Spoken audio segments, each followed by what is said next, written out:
Hello student, welcome to physics class. In this lecture, I am derive the formula of induced EMF. Motional induced EMF means when a conductor move in magnetic field, then due to the electromagnetic induction produce a EMF. Okay, that EMF is the equal to the BLB, where B is the magnetic field where the conductor is moved, and L is the length of that conductor, and B is the velocity of the conductor. Then how to derive that formula? Suppose there is a magnetic field lines, which is perpendicular to the plane in inward direction. Okay, suppose that is the metallic rod, okay, in the shape of U, and then place a conductor PQ, that is the conductor PQ. इस conductor PQ के across ये P और ये point Q, PQ के across induce EMF को हम calculate करने वाले, मींस ये जो EMF E है, इंड्यूस EMF, ये किसके क्रॉस है? PQ के क्रॉस है. Okay, then suppose B velocity से ये क्या कर रहा है? इस डायरेक्शन में मूव कर रहा है, और मैग्नेटिक फील्ड जहाँ पे ये प्लेस है उसकी वैल्यू कितनी है? कैपिटल B मैग्नेटिक फील्ड की वैल्यू है. देन रॉड की लेंथ जो है ये है L is the length of rod. Okay, यह लेंथ की रॉड है जो B वेलोसिटी से क्या कर रही है? यहाँ पे मूव कर रही है. देन सपोज किसी टाइम पे ये इस पोजीशन पे है, तो इस पोजीशन पे ये जो आपका पोजीशन है कितना है? ये x डिस्टेंस पे, मींस इस सेगमेंट से, इस साइड से x डिस्टेंस पे ये रॉड है. तो सपोज ये जैसे जैसे ये आगे मूव करेगी, मींस एरिया, इसका लूप का एरिया क्या होगा? इंक्रीज करेगा, एंड लूप का एरिया इंक्रीज करेगा, सो इंड्यूस EMF प्रोड्यूस होगा, बिकॉज फ्लक्स चेंज होगी. Then at that instant area of the loop is the, because that is the rectangular shape, then length into breadth, length is the L into breadth is x. Okay, L into x is the area of that loop. Then अब ये B velocity जैसे जैसे इस direction में move करेगी, क्या होगा? ये x की वैल्यू लगातार इंक्रीज करेगी. x जो ये डिस्टेंस है ये क्या करेगा? इंक्रीज कर रहा होगा. जैसे इंक्रीज करेगा, देन यहाँ पे इसकी एरिया क्या होगी? इंक्रीज करेगी, मींस x की वैल्यू इंक्रीज करने पे एरिया क्या कर रहा होगा? इंक्रीज कर रहा होगा.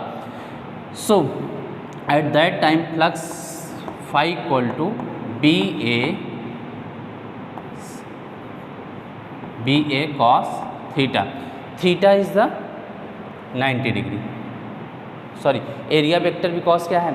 एरिया वेक्टर परपेंडिकुलर इनवर्ड और outward. Okay, in that case magnetic field भी क्या है? इनवर्ड है. सो थीटा की वैल्यू आपकी यहाँ पे 0 हो सकती है, या थीटा की वैल्यू 180. मींस एरिया वेक्टर अगर हम परपेंडिकुलर आउटवर्ड लेते हैं, मैग्नेटिक फील्ड क्या है? इनवर्ड है, सो 180 डिग्री. बट अगर हम इसका एरिया वेक्टर इनवर्ड लें और मैग्नेटिक फील्ड भी क्या है? इनवर्ड, सो 0 होगी, मींस 0 और 180 both. Okay, then suppose theta is equal to 0 यहाँ पे पुट करते हैं. Then phi equal to B into A की वैल्यू कितनी है? LX cos 0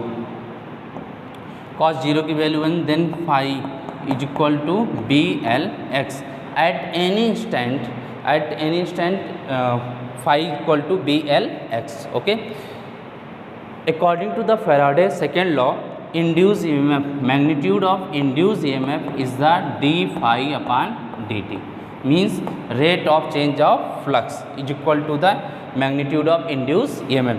Then now put the value of phi in this equation,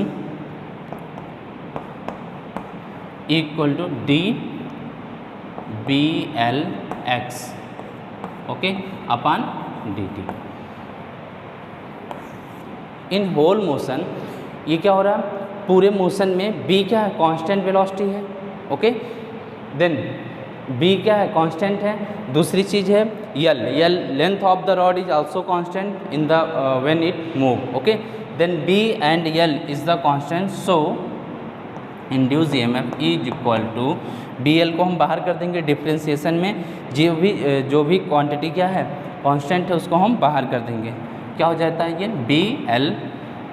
then x की value क्या, ये वेलोसिटी के साथ साथ यक्स की वैल्यू इंक्रीज या डिक्रीज करेगी, मींस वेलोसिटी डायरेक्शन इस साइड है तो ये इंक्रीज करेगी, अगर ये इस साइड होगा तो क्या करेगी decrease. So x is the variable, then dx upon dt। Okay, अब यहाँ पे ये वेलोसिटी है, वेलोसिटी इज इक्वल टू हम यहाँ पे लिख सकते हैं dx upon dt। Okay, because velocity is equal to the rate of displacement. Okay, then now put the value is equal to BL, यहाँ पे dx अपॉन dt के प्लेस पे v is the velocity, where v is equal to dx upon dt। Okay, so ये हो गया formula induce EMF का formula, means magnitude जो यहाँ पे इसके क्रॉस इंड्यूस ईएमएफ का मैग्नीट्यूड होगा वो कितना होगा BLB, means magnetic field B क्या है, magnetic field where the conductor is move and L is the length of that conductor and B is the velocity of the conductor. But condition क्या है कि ये कंडक्टर जो है magnetic field के perpendicular move करनी चाहिए। ठीक है, ये देख सकते हो मैग्नेटिक फील्ड क्या इनवर्ड है एंड कंडक्टर इस डायरेक्शन मूव कर रहा है। सो यहाँ पे क्या हो रहा है, एक दूसरे की ये परपेंडिकुलर है, देन आपका इंड्यूस ईएमएफ का मैग्नीट्यूड ये हो जाएगा। ओके, देन अब इसी इंड्यूस ईएमएफ को हम लॉरेंज फोर्स की हेल्प से कॉन्सेप्ट से निकालते हैं। ओके, तो ये आपका है मेथड फर्स्ट, ये है motional EMF, motional EMF. Okay, ये मेथड वन मीन्स अब इसका हम नेक्स्ट इसका अल्टरनेट मेथड क्या है, with the help of Lorentz force, Lorentz force की कॉन्सेप्ट से भी हम इसको इस फॉर्मूले को डिराइव कर सकते हैं। Okay, then next, okay second method Lorentz force के कॉन्सेप्ट से यहाँ पे देखते हैं। देन सपोज ये मेटल रॉड है आपका B वेलोसिटी से मूव कर रहा है इस डायरेक्शन में। ओके, एंड जैसे ये मूव करेगा यहाँ पे due to the electromagnetic induction induce EMF setup होगी, इंड्यूस ईएमएफ सेटअप होगी। नेक्स्ट, अब ये जैसे ही मैग्नेटिक फील्ड में ये आपका कंडक्टर मूव कर रहा है तो इसके अंदर क्या होंगे, इलेक्ट्रॉन्स होंगे। उस इलेक्ट्रॉन क्या, इसका मतलब इस कंडक्टर के साथ साथ इलेक्ट्रॉन, सपोज दैट यहाँ पे हम कोई इलेक्ट्रॉन ले लेते हैं, यहाँ पे इलेक्ट्रॉन ये है कोई भी इलेक्ट्रॉन, देन इस कंडक्टर के साथ साथ इसके अंदर जितने भी फ्री इलेक्ट्रॉन ये भी क्या कर रहे हैं, मूव कर रहे हैं। तो मूव करने की वजह से इस पर क्या लगेगा, force, because we know that the when a charge particle move in magnetic field then it experience force, that force is equal to the magnetic force Fm is equal to the QVB sine theta. हमने chapter 4 में यहाँ discuss किया था, when a charge particle move perpendicular to the magnetic field then it experience force, that is the magnetic force QVB sine theta. Because यहाँ पे हम particular one electron के लिए देख रहे हैं, तो सो इलेक्ट्रॉन के लिए इसकी वैल्यू हो जाएगी, बिकॉज Q की value E, charge of electron E, velocity is the V, means जिस वेलोसिटी से कंडक्टर मूव कर रहा उसी वेलोसिटी से आपका इलेक्ट्रॉन, उसके साथ में मैग्नेटिक फील्ड जहाँ पे ये मूव कर रही क्या है, B है, and then sine 90। Okay, then Fm की वैल्यू हो गई EBB। Okay, equation number 1। Okay, then next is the, अब यहाँ पे due to the electromagnetic induction यहाँ पे क्या होगा, PQ के cross EMF induce EMF setup हो जाएगा। इंड्यूस EMF की वजह से क्या होगी, यहाँ पे इलेक्ट्रिक फील्ड डेवलप हो जाएगी इसके अंदर। ठीक है, मीन्स इस कंडक्टिंग रॉड, जैसे हमने ऑलरेडी चैप्टर 3 में डिस्कस किया था, जैसे इसको हम सेल से कनेक्ट करते थे किसी कंडक्टर को, तो क्या होता था, सेल का ये पॉजिटिव टर्मिनल हो जाता है, ये निगेटिव, मीन्स अब इसमें क्या कोई एक पॉजिटिव हो जाए कोई एक निगेटिव हो जाए, तो जैसे सपोज दैट ये पॉजिटिव हो गया और ये क्या हो गया निगेटिव, तो सो यहाँ पे इलेक्ट्रिक फील्ड डेवलप हो जाएगी। ओके, तो इलेक्ट्रिक फील्ड जो डेवलप होगी किस डायरेक्शन में, ये पॉजिटिव और ये क्या है निगेटिव, तो जिसकी वजह से आप कहोगे इंड्यूस EMF जो यहाँ पे इलेक्ट्रिक फील्ड डेवलप होगी किस डायरेक्शन में होगी, इस अपवर्ड डायरेक्शन में electric field. Okay, electric field हो गई, और यहाँ पे इस चार्ज पार्टिकल पे क्या होगा, इलेक्ट्रिक फील्ड की वजह से फोर्स लगेगा, फोर्स इलेक्ट्रिक फोर्स जो किस तरफ लग रहा होगा, FE। F E. और मैग्नेटिक फोर्स हम यहाँ पे राइट हैंड थंब रूल से लेफ्ट हैंड थंब रूल से निकालेंगे। क्या है, मैग्नेटिक फील्ड की डायरेक्शन में हमारी 4 फिंगर एंड आपका ये मोशन मिडिल फिंगर क्या होगी मोशन की डायरेक्शन में, देन थंब क्या होगा फोर्स की डायरेक्शन को रिप्रेजेंट करेगा। सो यहाँ पे देखते हैं, यहाँ पे आप देख सकते हो कि मैग्नेटिक फील्ड क्या हो गया, ये इनवर्ड हो गया, मैग्नेटिक फील्ड इनवर्ड, मोशन की डायरेक्शन यहाँ पे ये दिख रहा, देन फोर्स क्या होगी अपवर्ड, मैग्नेटिक फोर्स जो होगी यहाँ पे अपवर्ड लग रही होगी, देन मैग्नेटिक फोर्स अपवर्ड होगी तो ये पॉजिटिव होगा, ये पॉजिटिव और ये नेगेटिव। ओके, देन पॉजिटिव से नेगेटिव की तरफ क्या होगा, यहाँ पे इसमें इलेक्ट्रोस्टैटिक फोर्स लगेगा। इलेक्ट्रोस्टैटिक फोर्स कितना लग रहा होगा यहाँ पे, एफ ई, एफ ई की वैल्यू कितनी होगी Q into E, because we know that the F E equal to charge into electric field, because charge की वैल्यू कितनी इलेक्ट्रॉन के लिए है, then F E is equal to E into E. ये हो गया इक्वेशन नंबर 2। अब यहाँ पे हम देखते हैं ये दोनों फोर्स के रिजल्टेंट में, बट इलेक्ट्रॉन क्या करेगी यूनिफॉर्म मोशन से मूव करेगी, मींस ड्रिफ्ट वेलोसिटी से मूव करेगी।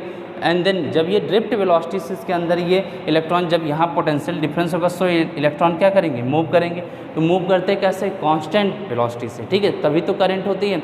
देन अगर ये कांस्टेंट वेलोसिटी से मूव करे, इसका मतलब ये हुआ कि ये दोनों फोर्स बैलेंस है, means magnetic force is equal to electric force. Magnetic force is the E B B is equal to E into E, E से E cancel out, then electric field E equal to velocity into magnetic field. ये value आ गई, electric field जो develop हो रहा है उसकी value आ गई, ठीक है। देन इलेक्ट्रिक फील्ड की हेल्प से हम इनके क्रॉस पोटेंशियल डिफरेंस कैलकुलेट कर सकते हैं, बिकॉज किसी भी कंडक्टर के क्रॉस अगर पोटेंशियल डिफरेंस भी है, देन सपोज पोटेंशियल डिफरेंस हम यहाँ पे ई लेते हैं, ई इक्वल टू क्या होता है formula, electric field into length, E into L, length क्या हो गई इस कंडक्टर की लेंथ यल, देन ई की वैल्यू कितनी है V B L, then induce EMF same formula आ गया, E is equal to B V L. ये हो गया सेम इंड्यूस ईएमएफ का फॉर्मूला, मीन्स इसकी मैग्नीट्यूड आ गई कितनी बी वी एल। यही सेम फॉर्मूला हमने इससे पहले मेथड में भी डिराइव किया था, इंड्यूस ईएमएफ की value B V L means magnetic field velocity into length. So दोनों मेथड से आप इस मोशनल ईएमएफ की वैल्यू को कैलकुलेट कर सकते हो। देन नेक्स्ट अब हम यहाँ पे ओके देन ये पी क्यू रॉड के लिए, ये पी क्यू रॉड के लिए हम अब इसकी अलग अलग सारे फैक्टर्स कैलकुलेट करेंगे। जैसे इंड्यूस ईएमएफ हमने ऑलरेडी कैलकुलेट किया, देन इंड्यूस करंट मीन्स अगर ये सर्किट क्लोज है तो इसमें कितनी करंट फ्लो करेगी, कितनी करंट इंड्यूस होगी। देन उसके बाद क्या है फोर्स, मीन्स इसको मूव करने के लिए कितना हमें फोर्स अप्लाई करना पड़ेगा। ओके, देन नेक्स्ट पावर क्या है, इसकी पावर क्या होगी, कितनी एनर्जी पर सेकेंड क्या हो रही है यहाँ पे प्रोड्यूस हो रही है, या कितनी एनर्जी पर सेकेंड हमें इसको प्रोवाइड करनी पड़ेगी। देन उसकी पावर हो गई। अब उसके बाद relation between induce charge means क्या होगा, इस रॉड पे चार्ज इंड्यूस होगा तभी तो करंट होगी। देन इंड्यूस चार्ज और इसके चेंज इन फ्लक्स, इसका जो फ्लक्स चेंज हो रहा उसके बीच हम रिलेशन डिराइव करेंगे। Okay, then first is the first EMF की वैल्यू कितनी है, हमने अभी कैलकुलेट किया by the formula B L B. Okay, ये हो गया आपका EMF, induce EMF in that rod, P Q rod. Okay, then next second is the induced current I equal to, because we know that the I equal to V upon R, potential upon resistance। suppose PQ rod की जो resistance है उसको हम small r से represent कर रहे हैं, means resistance of the PQ rod is small r, then E upon small r, then आप इससे यहाँ पे लिख सकते हो E equal to B L B upon R। ये हो गया आपका इंड्यूस करंट, मींस किसी भी रॉड की आपकी करंट कैलकुलेट करनी, किसी कॉइल की करंट कैलकुलेट करनी, देन इंड्यूस ईएमएफ से, इंड्यूस ईएमएफ में आप रेजिस्टेंस से क्या कर दो डिवाइड कर दो, देन आपकी आ जाएगी इंड्यूस करंट की वैल्यू। उसके बाद नेक्स्ट है आपकी फोर्स। फोर्स यहाँ पे कितनी लग रही है, फोर्स से पहले हम यहाँ पे इंड्यूस करंट की डायरेक्शन को डिस्कस कर लेते हैं। इंड्यूस करंट की जो डायरेक्शन है उसको डिफाइन करने के लिए फ्लेमिंग राइट हैंड रूल का यूज़ करते हैं, ठीक है। तो इसकी राइट हैंड रूल के अकॉर्डिंग रूल क्या है, आपका 4 finger in the direction of magnetic field, thumb in the direction of motion of that conductor और coil, okay, then middle finger give the direction of induce current. So यहाँ पे अगर हम apply करें, then 4 finger magnetic field की direction में, thumb velocity की direction में, देन करंट क्या है, अपवर्ड, इस डायरेक्शन में करंट होगी। मींस यहाँ पे करंट की डायरेक्शन आप इस तरीके से दिखा सकते हो, करंट की डायरेक्शन इस तरफ जा रही, मींस इस तरफ पॉजिटिव हुआ, इस तरफ क्या होगा, नेगेटिव होगा, ओके। सो करंट इस डायरेक्शन में मूव करेगी। ये टर्मिनल हो गया पॉजिटिव, ये टर्मिनल हो गया आपका नेगेटिव। देन तो इंड्यूस करंट की डायरेक्शन के लिए हमेशा आप याद रखना किससे, फ्लेमिंग राइट हैंड रूल से। राइट हैंड रूल के according middle 4 finger in the direction of magnetic field, thumb in the direction of motion of the conductor, then middle finger give the direction of induce current, okay. So third is the force. यहाँ पे आपको पता है कि इसको move करने के लिए हमें फोर्स की रिक्वायरमेंट होगी। इस फोर्स की वैल्यू कितनी होगी, बिकॉज जैसे इस कंडक्टर को मूव कर रहे होंगे तो इसमें इंड्यूस करंट प्रोड्यूस होगी। इस करंट की वजह से अब ये क्या हो गई, करंट कैरिंग कंडक्टर बन गई। अब ये करंट कैरिंग कंडक्टर कहाँ पे मूव कर रही, मैग्नेटिक फील्ड में। मैग्नेटिक फील्ड में जब भी कोई करंट कैरिंग कंडक्टर मूव करती है, देन आपका उस पर फोर्स कितना होता है, फोर्स आपका due to the magnetic field कितना लगता है, IBL sine theta, okay. Then according to the figure, magnetic field and the length of the rod, because दोनों क्या हैं, परपेंडिकुलर है, मीन्स यहाँ पे इनका मोशन क्या हो रहा है, perpendicular. So IBL sine 90, then F is equal to IBL, okay. Then ये फोर्स की वैल्यू हो गई, मीन्स इतनी फोर्स रिक्वायर्ड होती है इस रॉड को मूव करने के लिए। मीन्स आप रॉड को चाहे इस डायरेक्शन में ले जाओ, चाहे इस डायरेक्शन में ले आते हो, तो मूव करने के लिए आपकी रिक्वायर्ड फोर्स की वैल्यू कितनी होगी, IBL। मीन्स इतना फोर्स जैसे आप लगाते हो तो आप क्या होता है, इस फोर्स से फोर्स अप्लाई करने पे, बिकॉज यहाँ फोर्स ये अंदर की तरफ लग रहा होगा, ये फोर्स, ठीक है, तो उसके इक्वल फोर्स क्या यहाँ पे आप अप्लाई करोगे, देन ये रॉड B वेलोसिटी से कंटिन्यू मूव करेगी, ठीक है। अब जैसे फोर्स की डायरेक्शन भी आपने निकालने के लिए Fleming left hand rule use करते हैं। लेफ्ट हैंड रूल के अकॉर्डिंग क्या हुआ, करंट क्या हो रही, अपवर्ड जा रही, मैग्नेटिक फील्ड की डायरेक्शन किससे, 4 फिंगर डायरेक्शन में क्या, देन थंब किस डायरेक्शन में आ रहा है, इस डायरेक्शन में। सो यहाँ पे फोर्स की डायरेक्शन क्या होगी, F इस डायरेक्शन, मीन्स इसी डायरेक्शन के just opposite force, equal force यहाँ पे अप्लाई करते हैं, देन ये रॉड क्या कर B वेलोसिटी से मूव करती है। मीन्स इसको मूव करने के लिए रिक्वायर्ड फोर्स की वैल्यू क्या हो जाएगी, F equal to IBL, okay. Then next power. अब इस रॉड के में क्या हो रहा, पावर कितनी हो रही, पावर का मतलब है पर सेकंड कितनी इलेक्ट्रिकल एनर्जी ये प्रोड्यूस कर रही, या एक्सटर्नल एजेंट के थ्रू जो वर्क किया जा रहा है पर सेकंड कितना वर्क किया जा रहा है, हम दोनों कैलकुलेट करेंगे, ओके। देन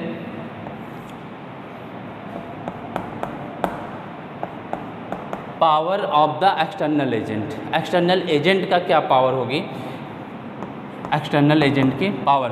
तो एक्सटर्नल एजेंट की पावर के लिए फॉर्मूला क्या होता है, मीन्स फोर्स इस पर कितना लग रहा है, F हम अप्लाई कर रहे हैं इसको मूव करने के लिए, F फोर्स अप्लाई कर रहे हैं इसे मूव करने के लिए, देन F इंटू B, किसी भी ऑब्जेक्ट को हम F फोर्स लगा के उसको B वेलोसिटी से मूव कर रहे हैं, तो पावर का फॉर्मूला हमने पढ़ा हुआ है क्या, force into velocity.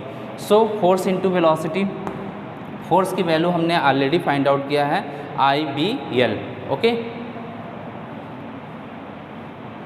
IBL into B, और यहाँ से I की वैल्यू हमें फाइंड किया है BLB upon R। So I की वैल्यू यहाँ पुट कर देते हैं BLB upon R, R is the resistance, then into BLB।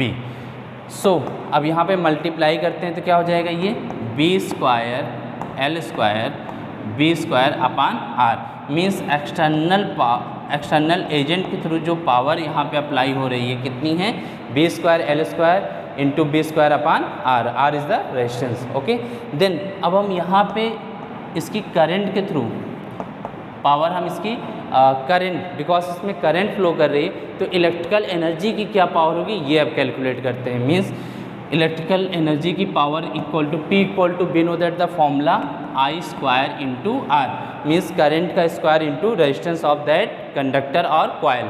Then I equal to B L B upon R का whole square into R. So ये हो जाएगा formula B square into L square into B square upon R square into R. Then एक R से एक are आपका क्या हो गया, कैंसिल आउट हो गया। देन पावर की वैल्यू हो गई आपकी, इलेक्ट्रिकल पावर की वैल्यू हो गई B square L square B square upon एक आर से एक आर ये कैंसिल, देन सिंगल आर यहाँ पे बच रहा स्मॉल आर। ओके, देन ये इलेक्ट्रिकल पावर और ये एक्सटर्नल एजेंट दोनों की पावर क्या है, सेम। इसीलिए हम लोगों ने क्या बोला था कि ये किस प्रिंसिपल पे बेस्ड रहता है, law of conservation of energy. Means पर सेकेंड जितनी वर्क डन एक्सटर्नल एजेंट के थ्रू हो रही उतना ही पर सेकेंड इलेक्ट्रिकल एनर्जी यहाँ पे क्या हो रहा है, प्रोड्यूस हो रहा है। ओके, देन ये हमने इलेक्ट्रिकल एनर्जी की हेल्प से यहाँ पे पावर के फॉर्मूला डेराइव किया और ये एक्सटर्नल एजेंट के रिस्पेक्ट में ये फॉर्मूला हमने डेराइव किया। ओके, दोनों आप देख सकते हो सेम है। देन अब हमें लास्ट जो बच रहा है, हमें रिलेशन डेराइव करना between the induce charge, means इस रॉड में कितना चार्ज इंड्यूस हो रहा है, और दूसरी चीज़ एंड फ्लक्स, जो फ्लक्स चेंज हो रहा है उसके बीच रिलेशन डेराइव करना। Okay, then next is the fifth point, relation between induce charge and change in the flux. So according to the Faraday second law, in magnitude of induce EMF is equal to change in flux upon time.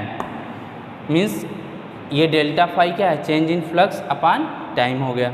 Okay, according to the Ohm's law, okay, EMF और voltage equal to I into R. ये formula according to the Ohm's law हम ये लिख सकते हैं, induce EMF in the form of current and resistance where R is the resistance of the conductor.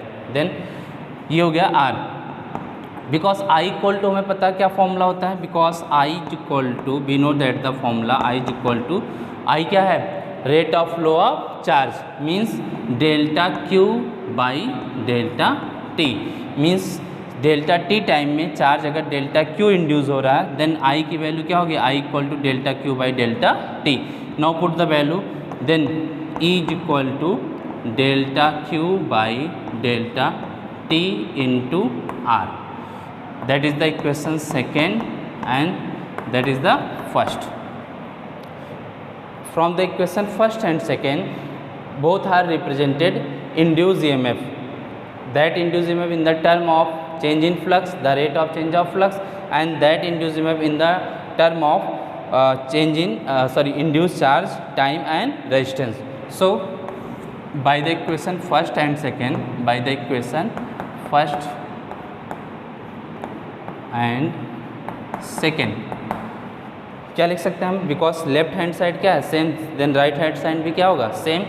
Then delta phi upon delta T is equal to delta Q upon delta T, delta Q upon delta T into R. Okay, then delta T से delta T cancel, so delta delta Q is equal to induce charge equal to delta phi upon R. Means ये क्या है, एक relation हो गया, change induce charge, ये delta Q क्या है, इंड्यूस चार्ज की value is equal to the change in flux upon resistance. Means flux जितना ज़्यादा आप चेंज करते हो वहाँ पे चार्ज उतना ही ज़्यादा प्रोड्यूस होती है। ओके, सो ये आपका रिलेशन है इंड्यूस चार्ज के और उसके फ्लक्स चेंज के बीच रिलेशन है।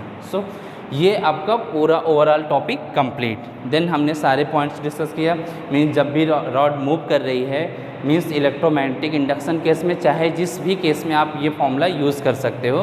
मीन्स उसका इंड्यूस ईएमएफ निकालने के लिए निकालेंगे, देन उसके बाद इंड्यूस करंट निकाल सकते हैं जैसे हमने बताया। उसी तरीके से फोर्स, पावर और इसके बाद उसके चार्ज और फ्लक्स, चेंज ऑफ फ्लक्स में relation.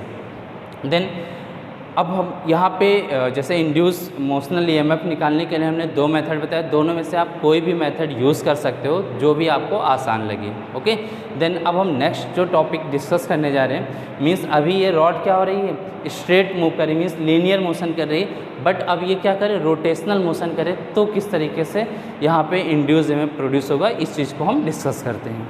Okay, then motional EMF of rotating rod. Rotating rod का मीन्स क्या है, suppose that there is a magnetic field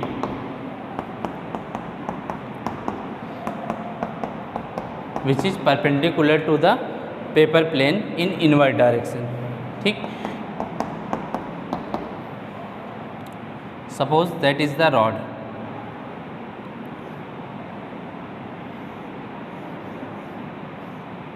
ये रॉड की लेंथ कितनी है, यल लेंथ की रॉड है, और इस पॉइंट पे ये क्या पिवेट है, पिवेट मतलब ये फिक्स है। अब इसके रिस्पेक्ट में ये इस तरीके से रोटेशनल मोशन करेगी, तो रोटेशनल मोशन करते समय इसका जो इस तरीके से पाथ बन जाएगा, ये इस तरीके से ये इस यहाँ पे रोटेट करेगी, ये पूरा इस तरीके से इस यहाँ पे रोटेट करेगी। अब यहाँ पे जब ये रोटेट कर रही होगी, देन अब इसमें भी इंड्यूस ईएमएफ प्रोड्यूस होगा, बिकॉज यहाँ भी इलेक्ट्रोमैग्नेटिक इंडक्शन हो रहा है। ये रॉड जो है रोटेट करते समय क्या होगी, मैग्नेटिक फील्ड लाइन को क्या करेगी, क्रॉस करेगी, मीन्स इसका फ्लक्स क्या होगा, चेंज होगा, और फ्लक्स चेंज होने से क्या होगा, आपका यहाँ पे इंड्यूस ईएमएफ प्रोड्यूस होगा, सो उससे इंड्यूस करेंट। तो सबसे पहले हम यहाँ पे इंड्यूस ईएमएफ, इसका सबसे बेसिक जो पार्ट है इंड्यूस ईएमएफ, यहाँ पे इसका कैलकुलेट करते हैं। ठीक है, देन इसको कैलकुलेट करने के लिए सबसे पहले हम t=0 टाइम पे लेते हैं, मीन्स स्टार्टिंग में आप देखोगे कि यहाँ पे जो इसका एरिया होगा, जो स्विप करेगा एरिया, ये अभी यहाँ से स्टार्टिंग है, तो यहाँ पे एरिया जो स्विप कर रहा है ये क्या होगा, 0 एरिया होगा, मीन्स इस समय एरिया A1 की वैल्यू क्या होगी, 0। सो इसकी फ्लक्स φ1 की वैल्यू हो जाएगी BA cos थीटा के अकॉर्डिंग, A की वैल्यू यहाँ पे A1 पुट करेंगे, देन φ1 की वैल्यू क्या हो जाएगी यहाँ पे 0।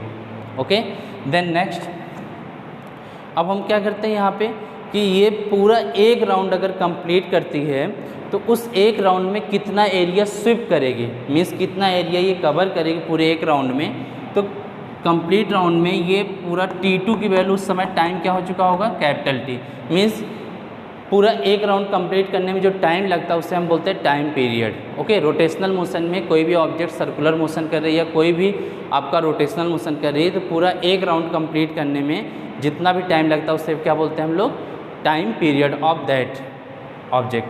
देन T2 की वैल्यू अब क्या होगी, T, means after 1 complete time period, T2 = T। Then अब एरिया कितना है, पूरा एक कंप्लीट राउंड हो गया, तो मीन्स कितना एरिया इसने स्विप किया, एरिया आप कहोगे सर्कल, इस पूरे सर्कल के एरिया के बराबर। तो सर्कल का एरिया कितना हो जाएगा, बिकॉज वी नो πr², तो r जो रेडियस है किसके बराबर, length of the rod, so πl², A2 की वैल्यू πl²। देन φ2 की वैल्यू कितनी हो जाएगी यहाँ पे, मैग्नेटिक फील्ड दोनों के केस में सेम, BA2 cos 0, बिकॉज यहाँ पे magnetic field and area vector दोनों सेम डायरेक्शन है। सो φ2 = B, A2 की वैल्यू कितनी है, πl², देन cos 0 की वैल्यू 1, सो φ2 की वैल्यू यहाँ पे आपको मिल गई Bπl²। देन अब हम क्या करते हैं, यहाँ पे अप्लाई करते हैं आपका Faraday second law. Second law के according induce EMF = dφ/dt, dφ/dt। Then induce EMF E =d∅, means क्या है यहाँ पे, चेंज इन फ्लक्स। सो इसको, इस फॉर्मूले को ऐसे भी लिख सकते हैं, ΔΦ/ΔT, बिकॉज अब यहाँ पे हम एवरेज वैल्यू निकाल रहे हैं, तो यहाँ पे हम इस फॉर्मूले को यूज़ करेंगे, ΔΦ/ΔT, means total change of flux upon total time. Then ΔΦ की वैल्यू φ2 - φ1/ΔT कितना है, T2 - T1। सो E = φ2 की वैल्यू BπL² माइनस φ1 की वैल्यू 0, सो 0 पुट करते हैं, अपान T2 की वैल्यू यहाँ पे आप देख सकते हो T है means time period and T1 की value 0 means T minus 0. So induce EMF is equal to B pi L square by T. ये हो गया आपका फॉर्मूला. अब इस फॉर्मूले में हम क्या, ये आ गया टाइम पीरियड के टर्म में, बट अगर इसको हम चाहें कि एंगुलर वेलोसिटी के टर्म में निकालना चाहें, मीन्स इसकी एंगुलर वेलोसिटी सपोज करें कि कितनी है, ओमेगा है. Omega is the angular velocity of that rotating rod. Then omega equal to 2 pi by T. ये फॉर्मूला हम लोगों ने डिस्कस किया हुआ है. सो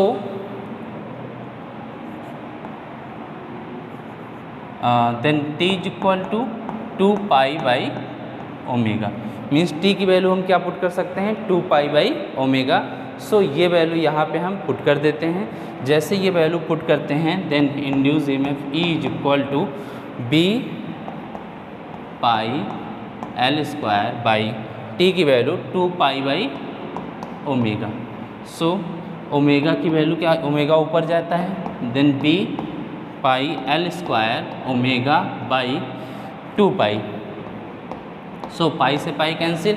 ओवरऑल इंड्यूस EMF की वैल्यू क्या हो जाएगी, B L square omega upon 2 means 1/2 B L square omega. ये हो गया आपका induce EMF in the term of angular velocity and ये हो गया induce EMF in the term of time period of the rotating rod. दोनों case में आप इस तरीके से यहाँ पे वैल्यू फाइंड आउट कर सकते हो. अगर आपको फ्रीक्वेंसी के टर्म में चाहिए तो ओमेगा की वैल्यू क्या लिख सकते हैं हम, 2 पाई एफ. तो देन 2 पाई एफ जैसे यहाँ पर पुट करते हो आप, because omega equal to 2 pi F means इसकी फ्रीक्वेंसी अगर गिवन है, देन आपका फॉर्मूला हो जाएगा induce EMF is equal to half B L square into 2 pi F. ये हो जाएगा आपका फॉर्मूला कब, जब इसकी फ्रीक्वेंसी के टर्म में आपको निकाल. तो मतलब हम यहाँ पे इंड्यूस EMF की वैल्यू सेम मेथड से निकालेंगे by applying Faraday second law. Faraday second law से हमने यहाँ पे इसको अप्लाई करके ये वैल्यू निकाली in the term of time period, in the term of angular velocity, in the term of frequency.